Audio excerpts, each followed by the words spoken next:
랭가가 근데 좀 전에 전적 검색을 해봤는데 서양 친구 같더라고요. 아니 what the fuck man? 아니 근데 랭가 양아 미쳤는데?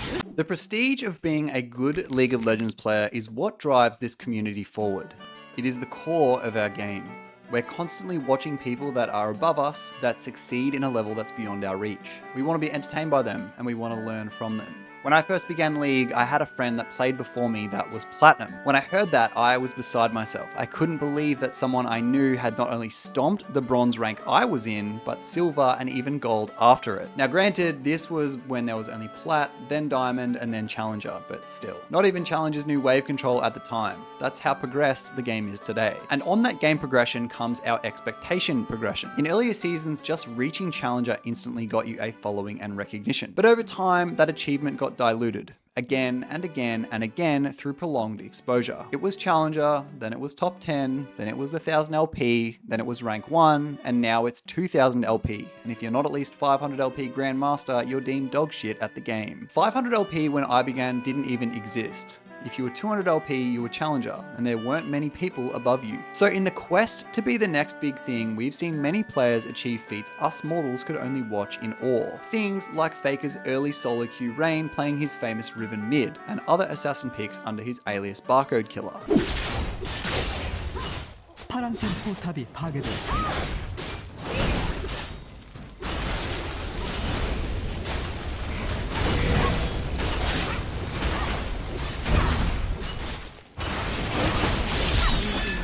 파랑팀 억제기가 파괴되었습니다. 파랑팀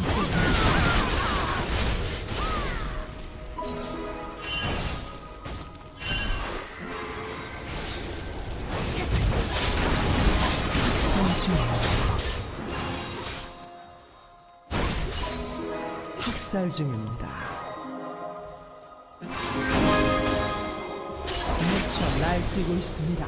Or Boxbox and the Shy, also using Riven to platform themselves to global recognition. Or the notorious Doper, a household name for his SoloQ feats and dominance in the most competitive environments possible, similar to EU West's Magic Felix having 5 Challenger accounts in earlier times. Or even Tyler 1. The first player to hit every role challenger. It feels like every day I log onto Twitter and see something new that's just ridiculous. It won't be long before someone does 100% win rate to Challenger, I'm sure. But above all this, one eternal proving ground is Korean SoloQ. Every League player's utopia of SoloQ quality. The League of Legends pantheon and the only way to validate yourself as a competent player. And while most players venture there only aiming to hit Challenger and hopefully find Faker, Chovy or one of their heroes, this newcomer to the pinnacle aims to best it. Introducing Natty Nat.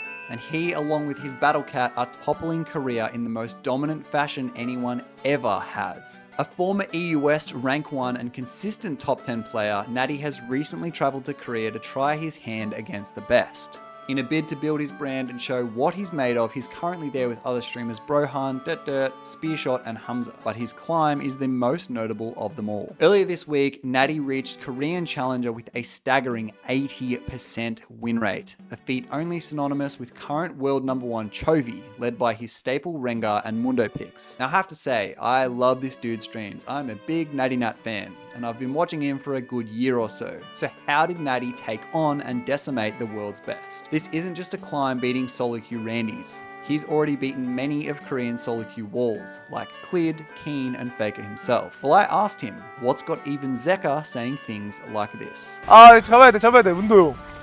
지렸다가. So I've got some answers for you, but before we get into them, I've got something that may help you with your SoloQ climb. Nothing feels worse than losing a game, not because of your skill, but because your connection failed you.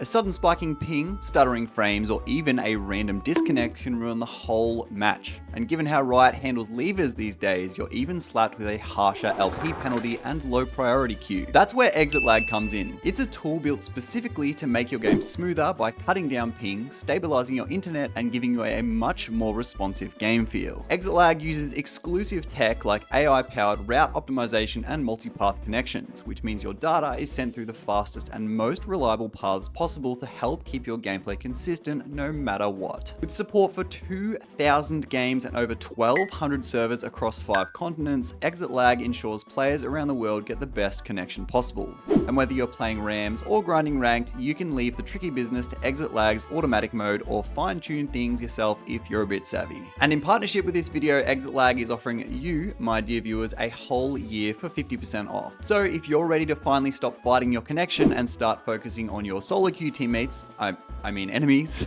go through the link in the description and see how ExitLag can help you. I messaged Natty a few days ago and asked him a few key questions about his SoloQ ethos. The first being, what separates you from other junglers? What makes you find such success on a pretty volatile and feast or famine champion like Rengar? It's hard to evaluate yourself, and personally I find it hard to say I'm better at something than others, but the one thing I guess I would say I do which makes me a very good SoloQ player, outside of just high level macro understanding, micro and champion mastery, would be my communication. The way I communicate to my teammates using pings is very, very clear and hard to misunderstand. I also do it in such an abundance that it's impossible to ignore, unless of course you mute, which most don't do because the plays I'm communicating are often the ones that make sense. Something to note here as well is that my communication goes beyond just macro in the sense of go this objective. I will also borderline micromanage my teammates, pinging for them to move to certain positions, pinging them where enemy that they're fighting might flash to. During fights, if I'm dead, I'll keep thinking for my team, looking out for TPs, pinging target selection and more. Lastly, the whole idea of even just pinging your team to do something is an art form in itself and a skill. Most people will ping the Drake spawning in X time and expect everyone to understand what that means. I will ping the individual people I want to participate in this play. Top laner with TP that pushed in a wave, I ping on his face and then also his TP indicating I want him to TP. Another example would be a support moving from base to bot lane when grubs are up. Instead, I would ping on his face and then the grubs to indicate, come here, we're gonna fight them. Obviously, in this example, I should have already also pinged it in advance. You can't expect your teammates to teleport. This also helps with my mental in games that are seemingly unwinnable, because instead of complaining at my team's decision, which I 100% do sometimes, I'm not a saint and also have emotions, I can just say I should have pinged it earlier, because with pings, there is almost always something you can do better and more clearly. So in my perception, this makes perfect sense, as the jungler is typically the player in the game that shapes and shifts the flow of how teams move to their objectives, and sometimes even how they fight. Not only does his individual understanding of the game allow him to communicate what the next play is, he even communicates micro fights, as he said, like preempting where someone is gonna flash. The next I asked was, why Rengar? As I just mentioned, his champion identity on paper sounds hard to find consistent success on. You think it'd be a more resource scarce and well-rounded champion, but not for Natty, and here's why. In Season 11, I was told by one of my friends, High Elo, that I was very, very good at resource gathering and that no matter the game state stomping or getting stomped, I would always be somewhat relevant.